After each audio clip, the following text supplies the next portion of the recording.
ബന്ധങ്ങളും സൗഹൃദങ്ങളും നല്ലതാണ്. പക്ഷേ ഈ ബന്ധങ്ങൾ പിന്നീട് ബന്ധനങ്ങളായി മാറാറുണ്ടോ? കേൾക്കാം ഇന്നത്തെ ശുഭദിന ചിന്ത.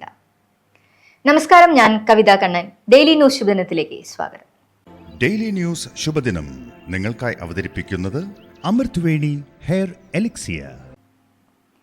ആ കുറുക്കന്റെ ദേഹം മുഴുവൻ ചെള്ള് നിറഞ്ഞിരുന്നു. പലതവണ കുടഞ്ഞുകളയാൻ ശ്രമിച്ചെങ്കിലും ഒന്നും നടന്നില്ല. ഒരു ദിവസം വെള്ളം കുടിക്കാനായി നദിയിൽ കാലെടുത്തു വെച്ചപ്പോൾ കാലിലെ ചെള്ളെല്ലാം താഴേക്ക് വീഴുന്നത് കുറുക്കൻ ശ്രദ്ധിച്ചു. ഉടൻ തന്നെ ഒരു വലിയ കമ്പും കടിച്ചു പിടിച്ച് അവൻ നദിയിലേക്ക് ഇറങ്ങി. വെള്ളത്തിലിറങ്ങിയപ്പോൾ ചെള്ളുകൾ കുറുക്കന്റെ വയറിന്റെ ഭാഗത്തേക്ക് കയറി. വയറും മുങ്ങിയപ്പോൾ കഴുത്തിലേക്കും, കഴുത്തും മുങ്ങിയപ്പോൾ മുഖത്തേക്കും അവ കടന്നു. കുറുക്കൻ രണ്ടും കൽപ്പിച്ച് തലയും മുക്കി. അപ്പോൾ രക്ഷയില്ലാതെ ചെള്ളുകൾ വടിയിലേക്ക് കയറി. എല്ലാ ചെള്ളുകളും വടിയിലേക്ക് കയറിയെന്ന് ഉറപ്പായപ്പോൾ കുറുക്കൻ ആ വടി പുഴയിൽ ഉപേക്ഷിച്ച് തിരിച്ചു വന്നു.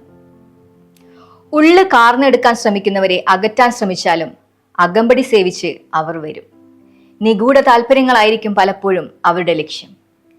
കടിച്ചു തൂങ്ങി നിൽക്കുന്നവയെ കരുതലോടെ മാത്രമേ കളയാവൂ. വലിച്ചു പറിക്കാൻ ശ്രമിച്ചാൽ അവയുടെ ദംഷ്ട്രയേറ്റ് ദേഹമെല്ലാം മുറിയുകയാകും ഫലം. ഏത് സുഖത്തിലാണോ അവർ അഭിരമിക്കുന്നത് ആ സുഖത്തിന്റെ വിപരീത അനുഭവം നൽകുക എന്നതാണ് അത്തരക്കാരെ ഒഴിവാക്കാനുള്ള എളുപ്പവഴി. സ്വയം ഒഴിയാൻ നിർബന്ധിതരാകുന്ന സാഹചര്യങ്ങളിൽ മാത്രമേ അവർ പൂർണ്ണമായും ഒഴിഞ്ഞുപോകൂ.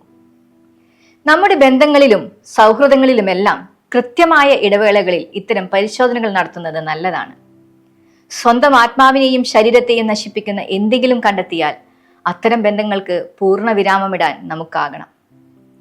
ഉയിര് കാർന്നെടുക്കാൻ ശേഷിയുള്ള അത്തരം ബന്ധങ്ങൾ ബന്ധനമാകാതിരിക്കാൻ നമുക്ക് ശ്രദ്ധിക്കാം. ശുഭദിനം.